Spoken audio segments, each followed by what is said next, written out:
Making a video about Grand Theft Auto is almost cheating. Of course it's going to be good. It's one of those rare few games that's as fun to watch as it is to play, but since it came out like 3 years ago, you probably know that already. But saying that, it's only been out on the PC for a year and a half.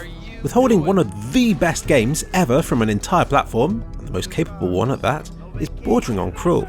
I'm sure I wasn't the only one watching YouTube get flooded with dank clips from the game thinking, I want this. But even GTA 5 couldn't convince me to buy a console and to put up with trying to aim at stuff with a controller. But fortunately, we PC users did eventually get it, complete with forgiving system requirements and scalable graphics. If you remember what GTA 4 on PC was like, then you will certainly appreciate these things. On low settings, my old PC could run the 5th game at hundreds of frames a second, yet on higher settings it's capable of bringing even my new PC to its knees. But I'll let it off that because it's beautiful enough to justify. GTA 5 is a cross-platform and cross-generation game done right, and it has certainly set the bar high for future releases. So what's the point in this video? Why now?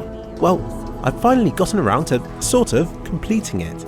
I don't expect you to be impressed because I'm probably the last person in the world to manage this. It's not because I'm a noob or anything, honest.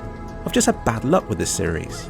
I've attempted both the 4th and 5th one several times but get too distracted by random tomfoolery to focus on the campaign. And by the time I've made significant progress, I then wipe my PC and have to start again.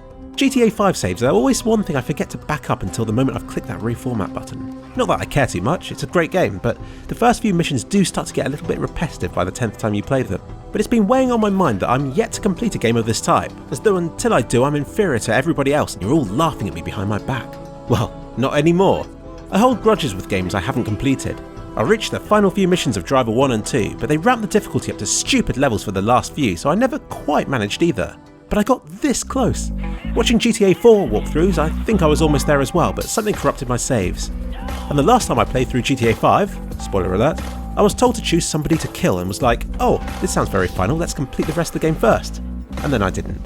Because the game's massive. Oh, and because Shadow of Mordor's better. I mean, even with this attempt, I almost didn't make it. I'm terrified of hard drive failure, so I recently got myself one of those super reliable, server standard Western Digital red drives that are built to last forever.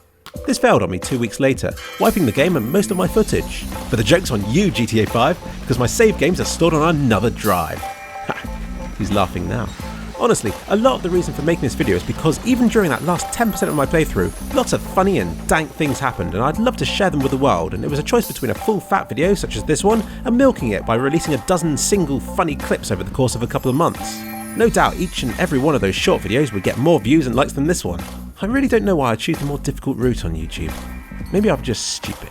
So, how do I feel now that I've finished a GTA game? Disappointed.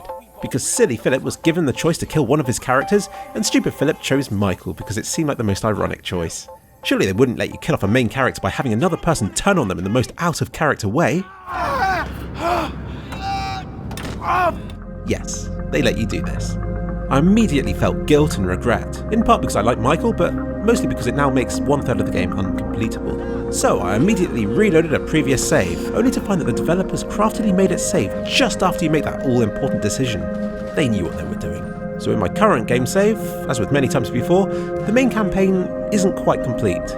Michael's not dead, just yet, but it's inevitable. On the world map is a big, fat M that leads to his untimely demise. It shouldn't matter, but it really does. I feel like my game's incomplete and that to make everything right would require me to play through the whole game again. To which I say, not today. Grand Theft Auto is a great game, and I still don't feel like I can say that I've finished it. But it's time to put it aside and to give other games a chance. GTA 5 will become yet another incomplete regret of mine that I'll totally remedy by completing the 6th game. Definitely. We've dealt with that crazy. You don't have to drive like a maniac. Thanks, Daddy. Bye.